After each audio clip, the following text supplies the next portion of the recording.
84 ಲಕ್ಷ ಲಾಭ, ಅದು ಜಸ್ಟ್ 2.5 ವರ್ಷದಲ್ಲಿ. ಹೇಗೆ ಏನು ಅಂತ ಪೂರ್ತಿಯಾಗಿ ಹೇಳ್ತೀನಿ, ವಿಡಿಯೋನ ಕೊನೆವರೆಗೂ ನೋಡಿ, ಹಾಗೆ ಸೇವ್ ಮಾಡ್ಕೊಳ್ಳಿ. ಈ ಜಗತ್ತಲ್ಲಿರೋ ಶ್ರೀಮಂತರು ಯಾವಾಗಲೂ ಶ್ರೀಮಂತರಾಗ್ತಾನೆ ಹೋಗ್ತಾರೆ, ಬಡವರು ಯಾವಾಗಲೂ ಬಡವರು ಆಗ್ತಾನೆ ಇರ್ತಾರೆ. ಕಾರಣ ಇಷ್ಟೇ, ಶ್ರೀಮಂತರು ತಮಗೆ ಬರ್ತಿರೋ ಲಾಭದ ಮೂಲನ ಯಾರಿಗೂ ಹೇಳೋದಿಲ್ಲ. ಹಾಗೆ ಬಡವರಿಗೆ ಹೊಸ ಬಿಸ್ನೆಸ್ ಮಾಡೋದಕ್ಕೆ ಭಯ, ಎಲ್ಲಿ ಲಾಸ್ ಆಗಿಬಿಡುತ್ತೋ ಅಂತ. ಲೈಫಲ್ಲಿ ಏನಾರು ಅಚೀವ್ ಮಾಡಬೇಕು ಅಂತ ನಾನು ಅಂದ್ಕೊಳ್ತಿದ್ದಾಗ ಸನಾತನ್ ಇನ್ವೆಸ್ಟ್ಮೆಂಟ್ ಕಂಪ್ನಿಯಿಂದ ಶ್ರೀನಿವಾಸ್ ಅಂತ ನನಗೆ ಪರಿಚಯ ಆದರು. ಇವ್ರು ನನಗೆ ಟ್ರೇಡಿಂಗ್ ಬಗ್ಗೆ ಹೇಳಿದರು. ಟ್ರೇಡಿಂಗ್ ಅಂದರೆ ಹೇಗಿರುತ್ತೆ, ಯಾವ ಕಂಪ್ನಿ ಮೇಲೆ ಇನ್ವೆಸ್ಟ್ಮೆಂಟ್ ಮಾಡಬೇಕು, ಯಾವ ಕಂಪ್ನಿಗಳು ಲಾಭದಲ್ಲಿದ್ದಾರೆ ಅನ್ನೋ ಒಂದು ಎಜುಕೇಷನ್ನ ನನಗೆ ಕೊಟ್ಟರು. ಅದಾದಮೇಲೆ ಇವ್ರ ಗೈಡೆನ್ಸ್ ಪ್ರಕಾರ ಲಾಭದಲ್ಲಿರೋ ಕಂಪ್ನಿಗಳನ್ನ ಇವರೇ ಸಜೆಸ್ಟ್ ಮಾಡಿದರು. ಇವ್ರು ಹೇಳಿದ ಕಂಪ್ನಿಗಳ ಮೇಲೆ ನಾನು ಕೂಡ ಇನ್ವೆಸ್ಟ್ಮೆಂಟ್ ಮಾಡಿದೆ. ಇವತ್ತು ಇದು ಈ ಹಂತಕ್ಕೆ ಬಂದು ತಲುಪಿದೆ.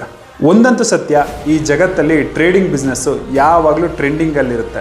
ಜಗತ್ತಿನ ಅತಿ ದೊಡ್ಡ ಶ್ರೀಮಂತರು ಅಂತ ಏನು ಅನ್ನಿಸ್ಕೊಳ್ತಾರೆ ಅವರೆಲ್ಲ ಮಾಡೋದು ಟ್ರೇಡಿಂಗ್ ಬಿಸ್ನೆಸ್ಸೇ. ನೀವು ಪ್ರಾಪರ್ ಗೈಡೆನ್ಸ್ ತಗೊಂಡು ಈ ಬಿಸ್ನೆಸ್ ಮಾಡಿದರೆ